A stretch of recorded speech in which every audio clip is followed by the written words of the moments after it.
সুপ্রভাত বাচ্চারা, আজকে আমরা পড়ব তোমাদের পাঠ্যপুস্তকের অন্তর্গত ক্রোধ কবিতাটি, যেটি কাশিরাম দাস লিখেছেন।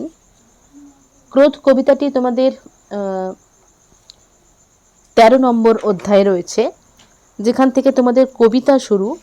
সেই কবিতার মধ্যে প্রথম কবিতা হচ্ছে ক্রোধ। তো এই ক্রোধ কবিতাটি লিখেছেন কাশিরাম দাস।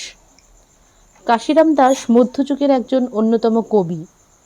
তিনি বর্ধমান জেলার সিঙ্গি নামক গ্রামে জন্মগ্রহণ করেন। তিনি ছিলেন বৈষ্ণব কায়স্থ পরিবারের একজন সদস্য। তার পিতা ছিলেন কমলাকান্ত।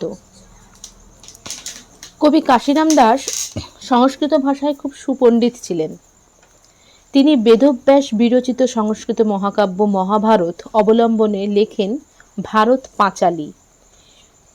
এছাড়াও তিনি যে সমস্ত গ্রন্থগুলি রচনা করেছেন সেগুলি হলো সত্যনারায়ণের পুঁথি, স্বপ্নপর্ব, জলপর্ব, নলুপাখ্যান ইত্যাদি। তো এই কাশিরাম দাসের লেখাই একটি কবিতা ক্রোধ। আজকে আমরা তার বিষয়বস্তু জানব। ক্রোধ কথার অর্থ কিন্তু তোমাদের সকলেরই জানা। ক্রোধ কথার অর্থ হচ্ছে রাগ বা তেজ। এবং ক্রোধ মানুষের মধ্যে থাকা মানে রাগ থাকা, তেজ থাকা, কিন্তু মানুষের শরীরে থাকাটা কিন্তু মানুষের পক্ষে আদৌ ভালো নাকি ভালো নয়, নাকি ক্রোধ থেকে কি কি হওয়ার সম্ভাবনা থাকে বা ক্রোধে আমরা কি কি করি, সেটাই আজকে আমরা এই কবিতাটির মাধ্যমে হয়তো জানতে পারবো। তাহলে চলো আমরা পড়ি। এখানে দেখো কি বলতে চাইছে। ক্রোধ সম পাপ আর না আছে সংসারে, প্রত্যক্ষ শুনহ ক্রোধ যত পাপ ধরে। তাহলে কি বলছে? ক্রোধ সম অর্থাৎ ক্রোধের মতো পাপ আর এ সংসারে নেই। তার মানে ক্রোধ অর্থাৎ রাগ কিন্তু বলছে পাপের সমান, অর্থাৎ এই জিনিসটা থাকা মোটেই ভালো নয়। ক্রোধ থাকা হচ্ছে সংসারে খুবই খারাপ। তার মানে প্রত্যক্ষ অর্থাৎ সাক্ষাৎ করলে ক্রোধের সাথে যত পাপ ধরে, অর্থাৎ পাপ কিন্তু বাড়ে, অর্থাৎ ক্রোধ থাকাটা কিন্তু মোটেই ভালো জিনিস নয়। তাহলে কি বলল? ক্রোধ সম পাপ আর না আছে সংসারে, প্রত্যক্ষ শুনহ ক্রোধ যত পাপ ধরে। লঘু গুরু জ্ঞান নাহি থাকে ক্রোধ কালে, অবক্তব্য কথা লোকে ক্রোধ হলে বলে। অর্থাৎ লঘু গুরু জ্ঞান অর্থাৎ যারা আমাদের গুরুজন, যারা আমাদের থেকে বয়সে বড়, তাদেরকে উচিত আমাদের সম্মান দিয়ে কথা বলা। অপরপক্ষে যারা আমাদের থেকে বয়সে ছোট, অর্থাৎ আমার ভাই বোন, ছোট বাচ্চারা, তাদেরকে কিন্তু তাদের সঙ্গে আমাদের সবসময় ভালোবেসে কথা বলা উচিত।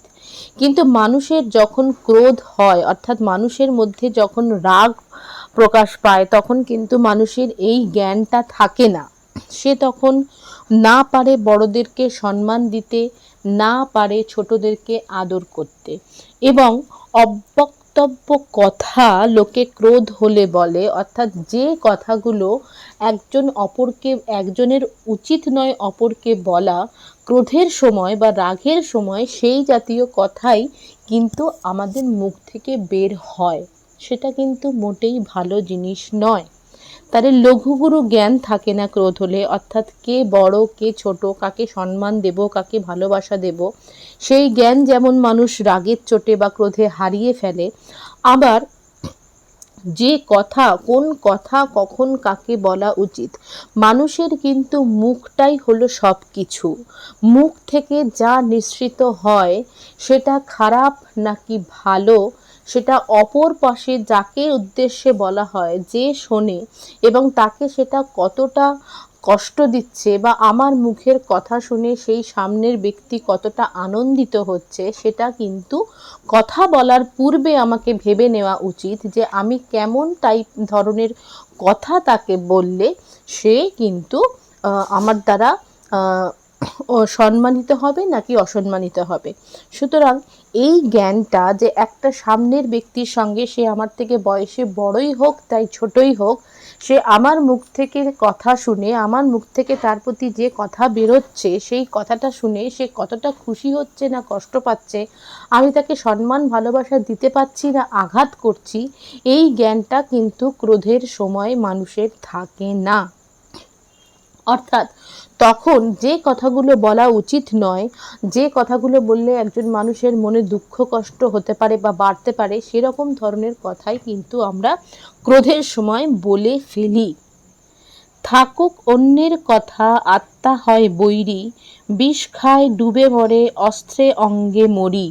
তার মানে এখানে বলতে চাইছে অন্যের কথা থাক, আত্মা হয় বৈরী, অর্থাৎ নিজের মন নিজের শত্রু হয়ে যায়। আত্মা অর্থাৎ কি? নিজের মন, আমার মন, আমি, আমার ভেতরের আত্মা, সে কি হয়? বৈরী, অর্থাৎ শত্রু।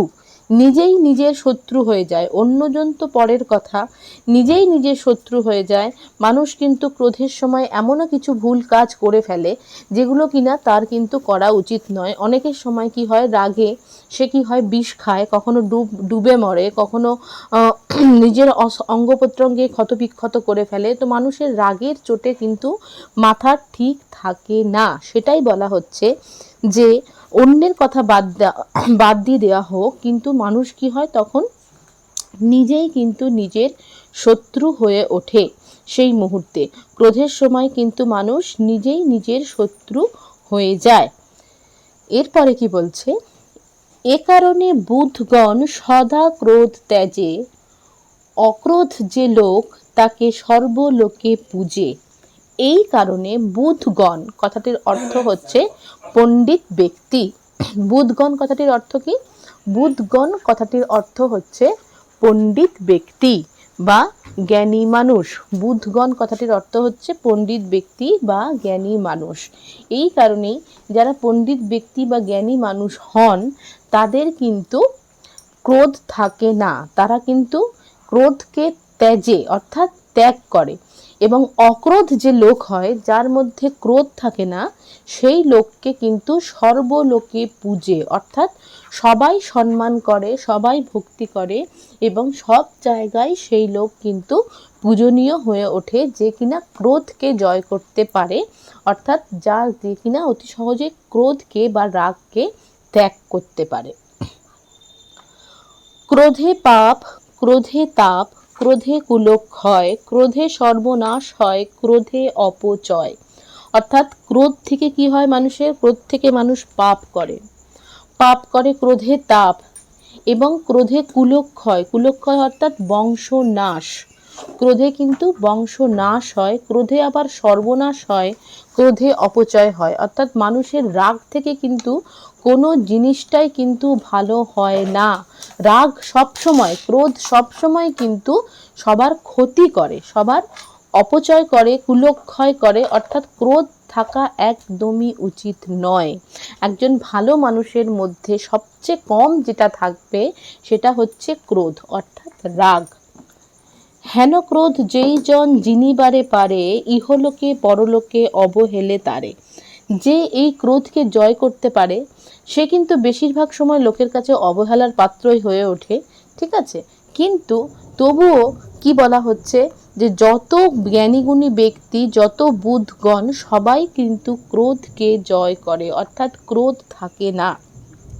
তাহলে এই কবিতাটা পড়ে আমরা যেটা শিখছি বা জানছি সেটা হচ্ছে যে ক্রোধ বা রাগ কিন্তু মানুষের একটি বদগুণ। মানুষের মধ্যে কিন্তু এই জিনিসটা থাকা উচিত নয়।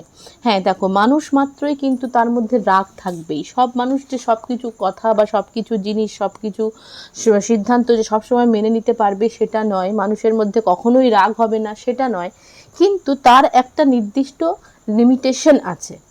ততটা পর্যন্তই রাগ দেখানো উচিত বা রাগ করা উচিত, যেই রাগ থাকলে কিন্তু তার নিজের বা তার পারিপার্শ্বিক কারোর কোনো ক্ষতি না হয়। কিন্তু এই রাগ যদি চরম মুহূর্তে পৌঁছে যায় এবং তার জন্য কিন্তু নিজেকে এবং তার পারিপার্শ্বিক সকলকে কিন্তু অনেক কষ্ট বা অনেক দুঃখ ভোগ করতে হয়, অনেক অপচয় হয়, অনেক লঘুগুরু জ্ঞান সে হারিয়ে ফেলে, তার তার সম্মান সে চলে যায়, সেরকম পর্যায়ে ক্রোধ কিন্তু কখনোই মানুষের পক্ষে ভালো নয়। অর্থাৎ এই কবিতাটার মূল ভাব যদি আমি এখন তোমাদের বলতে চাই, যে কবিতাটার মধ্যে কি বলতে চাইছে, এটাই যে প্রতিশোধ গ্রহণের জন্য, প্রতিশোধ নেওয়ার জন্য কি হয়, শরীরের মধ্যে যে উত্তেজনা সৃষ্টি হয় তাকেই কিন্তু ক্রোধ বলে। ক্রোধ কিন্তু মূলত প্রতিশোধের থেকেই আসে, যে আমাকে এটা বললো, এটা কেন বললো, আমি এটা এটা আমি মানতে পারছি না, আমি এটা প্রমাণ করে দেখাবো, বা আমি এটা প্রতিশোধ নিয়ে দেখাবো, আমি এটা করেই ছাড়বো, মানে এই জিনিসটা, তার জন্য যে মানুষের মধ্যে একটা উত্তেজনার সৃষ্টি হয়, মানে মানুষ প্রতিশোধ নেবার জন্য যে একবারে উঠে পড়ে লেগে যায়, সেখান থেকেই কিন্তু তার তার যে এই উত্তেজিত সময়টা, তাকেই কিন্তু বলা হচ্ছে ক্রোধ। ক্রোধ দুর্বুদ্ধি থেকে শুরু হয়, অনুশোচনায় সমাপ্ত হয়। অর্থাৎ মানুষের মধ্যে যে দুর্বুদ্ধিটা, ক্রোধ মানেই কিন্তু মানুষের কোনো সুবুদ্ধি নয়, মানুষের একটা দুর্বুদ্ধি। এবং এই ক্রোধটাকে কি করে, যখন মানুষের ক্রোধ কমে যায়, যখন মানুষের রাগটা কমে যায়, তখন মানুষ কি করে, অনুশোচনা করে, ভেতরে ভেতরে অনুতাপ করে, যে রাগের মাধ্যমে, রাগের মাথায় আমি এটা কি করে ফেললাম, বা আমি এটা কি বলে ফেললাম। যখন মানুষের রাগটা কমে যায়, তখন কিন্তু তার মধ্যে অনুশোচনা থাকা ছাড়া আর কিছুই থাকে না। কাশিরাম দাসও কি করেছেন, এই ক্রোধ কবিতার মধ্যে কিন্তু মানুষের এই সমস্ত পাপ, ক্ষতি, এই যে সমস্ত অঘটন, এই সব কিছুর মূলে কিন্তু ক্রোধকেই উল্লেখ করেছেন। ক্রোধের কারণেই কিন্তু কি হয়, কুলক্ষয় হয়, অর্থাৎ বংশনাশ হয়, সর্বনাশ হয়, অপচয় ঘটে। ঠিক আছে, যে ব্যক্তির ক্রোধ নেই, আমরা পড়লাম, সেই ব্যক্তিকে কিন্তু সবাই পুজো করে। ইহলোকে পরলোকে জয় করার একমাত্র উপায় হলো ক্রোধকে জয় করা, বা ক্রোধের ওপরে, রাগের ওপরে, নিজের রাগের ওপরে একটা কন্ট্রোল থাকা। সেটাই কিন্তু ইহলোক এবং পরলোক সবাইকে জয় করার মূল জায়গায় কিন্তু হচ্ছে নিজের ক্রোধ বা নিজের রাগকে জয় করা। তাহলে এই কবিতাটা কিন্তু একটি খুব সুন্দর কবিতা, এবং কবিতাটির প্রত্যেক লাইনেই যদি আমরা এটা মেনে চলতে পারি, তাহলে কিন্তু আমাদেরই ভবিষ্যতে বা আমাদের জীবনে কিন্তু আমরা অনেক বেশি লাভবান হব, এবং আমরা অনেক নিজেদের জীবনটাকে কিন্তু সুন্দরভাবে তৈরি করতে পারবো। দেখো, কবিতাটা কিন্তু খুব একটা বড় নয়, অথচ কবিতাটার মধ্যে যে মানেটা, সেটা কিন্তু একটা বিশাল বড় মানে, এবং এর মূল ভাবটাও কিন্তু বিশাল বড়। এটা শুধু পড়লেই হবে না, এটা কিন্তু তোমাদের বুঝতে হবে, এবং নিজের জীবনের সঙ্গেও এটাকে পালন করতে হবে। রাগটা কখনোই, বা ক্রোধটা কখনোই যেন তোমার ওপরে চেপে না যায়, ক্রোধের ওপরে যেন তোমার জয় থাকে, তোমার কন্ট্রোল থাকে। রাগের মাথায় একটা ভুল ডিসিশন বা একটা ভুল কিছু করে ফেলে তারপর অনুশোচনা করলেও কিন্তু সেই জিনিসটা আর থাকে না। মনে করো তোমার একটা খুব প্রিয় পেন বা তোমার একটা খুব প্রিয় জিনিস তুমি কি করলে, রাগের মাথায় ছুঁড়ে ভেঙে ফেললে, তখন কিন্তু তোমার মনে হলো আমি এটা ঠিক করলাম, যে আমার এত রাগ হয়ে গেছে, আমি এটা ছুঁড়ে ফেললাম, নষ্ট করে ফেললাম জিনিসটা, তোমার খুব প্রিয় একটা জিনিস। কিন্তু যখন তোমার রাগ কমে গেল, তখন তুমি অনুশোচনা করলে যে আমি এটা কি করলাম, আমার একটা ভালো জিনিসকে আমি নষ্ট করে ফেললাম, তখন কিন্তু তুমি অনুশোচনা করেও সেই জিনিসটা কিন্তু আর ফিরে পাবে না। সুতরাং ক্রোধ ততটাই ভালো যতটা কিনা তোমার কোনো জিনিস বা তোমাকে কোনোভাবে ক্ষতিগ্রস্ত না করছে বা অপচয় না করছে। ঠিক আছে, তাহলে এই কবিতাটা পড়ে আমরা এটাই বুঝলাম যে মানুষের শরীরে কিন্তু ক্রোধ থাকা একদমই উচিত নয়। যেই কারণে দেখো, তোমাদের এখানে যে ছবিটা দেওয়া আছে, দেখো একটি মাস্টারমশাই একটি বাচ্চাকে পড়াচ্ছেন, এবং বাচ্চাটি কিন্তু আঙুল তুলে মাস্টারমশাইয়ের দিকে তাকিয়ে কিছু বলছে। অর্থাৎ বাচ্চাটি কিন্তু ক্রোধে, রাগে বা তেজে তার কিন্তু শিক্ষক, অর্থাৎ তার গুরুজন, যেটা বলছে লঘুগুরু জ্ঞান থাকে না, তার শিক্ষক যে গুরুজন, সেই গুরুজনকে কিন্তু প্রাপ্য যে সম্মান সেটি কিন্তু দিতে পারছে না ক্রোধের বশে। দেখতে পাচ্ছ ছবিটা? নালে একটা শিশুর বা একটা ছাত্র কিন্তু কখনোই আঙুল তুলে একজন বয়স জ্যেষ্ঠ লোক বা একজন শিক্ষক বা টিচার বা তার বাবা যেই হোক, তার ওপরে কিন্তু এরকম ব্যবহার করাটা তার উচিত নয়। এরপর যখন তার রাগ কমে যাবে, তখন কিন্তু সে অনুশোচনা করবে যে আমি রাগের মাথায় এটা ঠিক কাজ করিনি, কিন্তু ততক্ষণে অনেক দেরি হয়ে যায়। তো এই চিত্রটির মধ্যেও আমরা সেটাই দেখতে পাচ্ছি, এটাই বলা হয়েছে। তাহলে আমরা এটাই বললাম যে ক্রোধ থাকা মানুষের কিন্তু উচিত নয়। তাহলে চলো ক্রোধটা আমরা আরেকবার পড়ে দেখে নিই কবিতাটা কি বলতে চাইছে। ক্রোধ সম পাপ আর না আছে সংসারে, প্রত্যক্ষ শুনহ ক্রোধ যত পাপ ধরে, লঘু গুরু জ্ঞান নাহি থাকে ক্রোধ কালে, অবক্তব্য কথা লোকে ক্রোধ হলে বলে, থাকুক অন্যের কথা আত্মা বৈরী হয়, বিষ খায় ডুবে মরে অস্ত্রে অঙ্গে মারি। এই কারণে বুধগণ সদা ক্রোধ ত্যাজে, অক্রোধ যে লোক তাকে সর্বলোকে পূজে। ক্রোধে পাপ, ক্রোধে তাপ, ক্রোধে ক্ষয়, ক্রোধে সর্বনাশ হয়, ক্রোধে অপচয়। হেন ক্রোধ যেই জন জিনিবারে পারে, ইহলোকে পরলোকে অবহেলে তারে। ঠিক আছে, তাহলে এই কবিতাটা ভীষণ ছোট্ট কবিতা, আশা করি খুব সহজেই তোমাদের মনে থেকে যাবে বা মুখস্থ হয়ে যাবে। তাহলে কবিতাটার মানেটা কি বলতে চাইছে আমরা পড়লাম, এবং শুধু পড়লামই নয়, এখান থেকে আমি আশা করব যেটা আমরা শিখলাম সেটা তোমাদের বাস্তব জীবনেও তোমরা পালন করবে, রাগের ওপরে নিজের জয়কে বজায় রাখবে, এবং নিজের জীবনে খুব সুন্দরভাবে যাতে জীবনে তোমরা এগিয়ে যেতে পারো সেই কাজটি তোমরা করবে। তাহলে আজকে এই পর্যন্তই, এই কবিতাটার মানে আমরা বুঝলাম, এটা তোমরা অবশ্যই মুখস্থ করবে সবাই। এর যে কোয়েশ্চেন অ্যান্সার্সগুলো আছে পরে, এগুলো কিন্তু আমরা কি করব পরের ক্লাসে অবশ্যই আলোচনা করব। আজকে এই পর্যন্তই। ওকে, দেন বাই এভরিওয়ান, টেক কেয়ার।